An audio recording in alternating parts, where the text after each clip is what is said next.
Friends, Radhe Radhe. तो कैसे हैं आप सब। सी फाउंडेशन बिजनेस लॉ में चैप्टर 5 हमारा चल रहा है। पिछली जो हमारी वीडियो थी उसके अंदर हमने कवर किया था कि लिमिटेड लायबिलिटी पार्टनरशिप होती क्या है, क्या क्या उसके एडवांटेजेस होती हैं, क्या क्या उसकी डिसएडवांटेजेस होती हैं। तो अगर आपने वो वीडियो नहीं देखी है तो प्लीज इस वीडियो को यहीं पे पोज कर दें। उस वीडियो का लिंक डिस्क्रिप्शन में है, पहले आप जाके जाने कि लिमिटेड लायबिलिटी पार्टनरशिप होती क्या है, एडवांटेजेस क्या होंगे, डिसएडवांटेजेस क्या होंगे। देन हम आज की वीडियो के अंदर कवर करेंगे nature and silent feature of limited liability partnership. ठीक है, आई होप आपने वो वीडियो देख ली होगी तभी आप इस वीडियो को देख रहे हो। तो हम स्टार्ट करते हैं nature and silent feature of limited liability partnership. Section 3 of the Act provides that LLP has a separate legal entity, separate from its partners. It has the capacity to own, acquire, and hold property in its name and show and be issued in its name. देखो LLP जो है section 3 के accordingly ये बताई गई है कि LLP separate है अपने पार्टनर से। इट मींस इसका मतलब क्या होगा, एलएलपी एक सेपरेट लीगल एंटिटी है, पार्टनर्स एक सेपरेट लीगल एंटिटी है। एलएलपी का खुद का एक नाम है, खुद की एक्वायरिंग है, खुद की होल्डिंग प्रॉपर्टीज है और उसके ऊपर केस किया भी जा सकता है, वो केस कर भी सकती है। ठीक है, अपने नाम से। एलएलपी एक अलग सेपरेट लीगल एंटिटी होती है, उसमें पार्टनर्स का कोई लेना देना नहीं है। मतलब पार्टनर्स हैं बट एलएलपी का खुद का एक सेपरेट लीगल एंटिटी है। LLP enjoy perpetual section and its change in the partners does not affect the right and liabilities of an LLP. This means that an LLP continue even if any partner dies or retire or becoming insolvent or insane.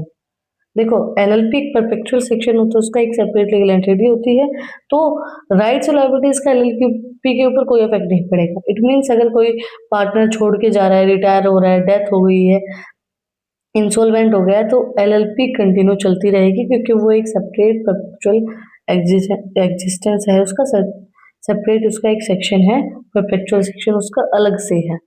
Section 4 of the Act exempt LLP from the application of the provision of the Partnership Act 1932।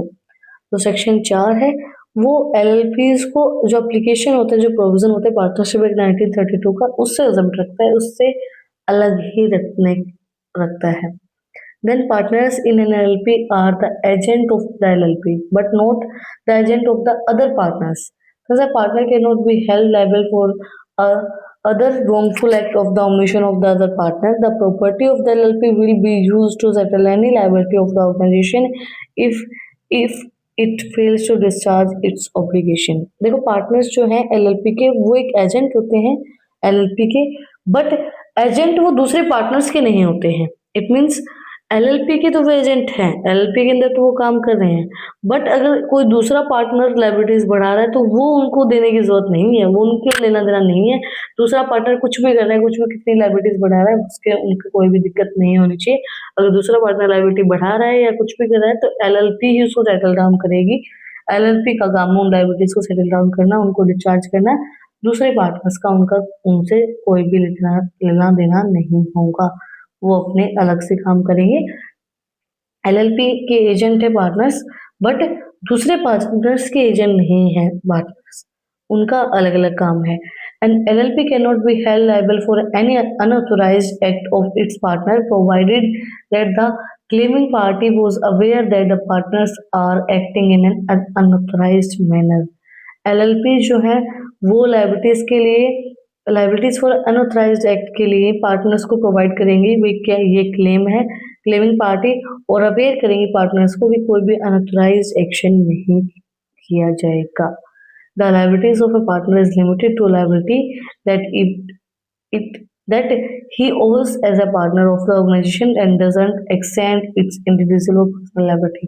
जो limited liability partners है तो मतलब उनकी liabilities limit उनकी fix कर दी जाएंगे। Partners जो हैं वो लायबिलिटीज को, इंडिविजुअल की लायबिलिटी को भी, पर्सनल लायबिलिटीज को भी एक्सटेंड नहीं कर सकते हैं, बढ़ा नहीं सकते हैं। The rights of a partner such as the share of profit and और लॉस और partially as well as fully transferable. However the mere transfers of right will not initially the transfer to the participant to the management of the LLP। देखो जो partners के rights होते हैं, मतलब profit and loss को share करना, वो fully transfer कर सकते हैं और ट्रांसफर जो है राइट उनके पास होता है, ट्रांसफर से वो मैनेजमेंट तक मतलब जिसको भी वो अपने प्रॉफिट एंड लॉस को ट्रांसफर करना चाहते हैं वो ट्रांसफर कर सकते हैं। And LLP is required to maintain annual account and fill annual statement of solvency with the registrar. The account of the LLP will also be subjected to scrutiny. LLP के अंदर maintain किया जाता है annual account और file जो annual statement account है वो prepare किया जाता है। If the government feels that the name of an LLP is closely resembling the name of any other incorporated LLP or the other body corporate of or the name of concerned LLP is undesirable, then the government can direct the LLP to alter its name. Further name, Limited Liability Partnership is mandated by the Act to add LLP at the end of its। देखो government जो fill करती है name LLP का वो दूसरे से resemble कर रहा है, कोई अनइनकॉर्पोरेटेड LLP उससे मिल रहा है तो उनका नेम चेंज करना पड़ेगा। भाई नेम नहीं, नाम नहीं मिलना चाहिए। इनकॉर्पोरेटेड LLP वो हम अपने नेक्स्ट वीडियोस के अंदर समझेंगे क्या होता है।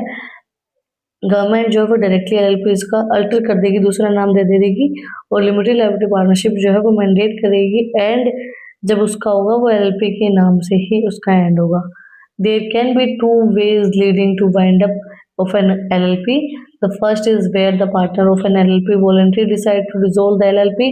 The second is where the national company law terminal order to wind up of the company. देखो कंपनी को बंद करने के दो तरीके होते हैं। एक तो हम सब जैसे जो पार्टनर सब वो मिलकर डिसाइड करें कि हम कंपनी वाइंड अप करें, कंपनी बंद कर रहे हैं, उस तरीके से। एक जो नेशनल कंपनी लॉ ट्रिब्यूनल्स है वो ऑर्डर दे दे, मतलब जो लॉ है वो ऑर्डर दे दे कि आप अपनी कंपनी को बंद कर दो, तो उस टाइम पे कंपनी को वाइंड अप करना पड़ता है। तो दो ही तरीके कंपनी को बंद करने के, या तो खुद से आप डिसाइड कर रहे हो वॉलंटरी वाइंड अप कर रहे हो कि भाई हम डिसॉल्व करना, हम अपनी कंपनी को अब नहीं चला पाएंगे तो हम अपनी कंपनी को बंद कर रहे हैं, या फिर जो नेशनल कंपनी लॉ ट्रिब्यूनल्स है वो ऑर्डर दे दे कि आप अपनी कंपनी को बंद कर दो। किसी भी रीजन से दे सकती है वो, बट अगर वो देती है तो आपको अपनी कंपनी बंद करनी पड़ेगी। That's it for today. आज हमने कंप्लीट किया nature and salient features of limited liability partnership. अगर आपको कुछ भी डाउट है, कुछ भी पूछना है तो कमेंट में मुझसे पूछ सकते हैं। नेक्स्ट हमारी वीडियो के अंदर हम कवर करेंगे characteristics of limited liability partnership. Important video है। और अगर आपको टॉपिक्स की PDF चाहिए तो टेलीग्राम चैनल का लिंक भी डिस्क्रिप्शन में है, वहाँ पर जाके आप लोग मुझे फॉलो कर सकते हैं। यहाँ तक वीडियो को देखा है तो मेरे चैनल को सब्सक्राइब करो, वीडियो को ज़्यादा से ज़्यादा शेयर करो अपने फ्रेंड्स, फैमिली, जहाँ पे भी जिसको भी ज़रूरत है इस वीडियो की वहाँ तक इस वीडियो को शेयर करो। जो भी पार्टनरशिप चला रहा है, कोई भी पार्टनरशिप करना चाहता है तो उनको शेयर करो। और अच्छी इंटरेस्टिंग रील्स को देखने के लिए इंस्टाग्राम चैनल का लिंक भी डिस्क्रिप्शन में है, अभी जाके आप मुझे फॉलो कर सकते हैं। फिर मिलते हैं एक नए वीडियो के साथ, टॉपिक के साथ। Like share subscribe. Thank you for watching my video and enjoy your life.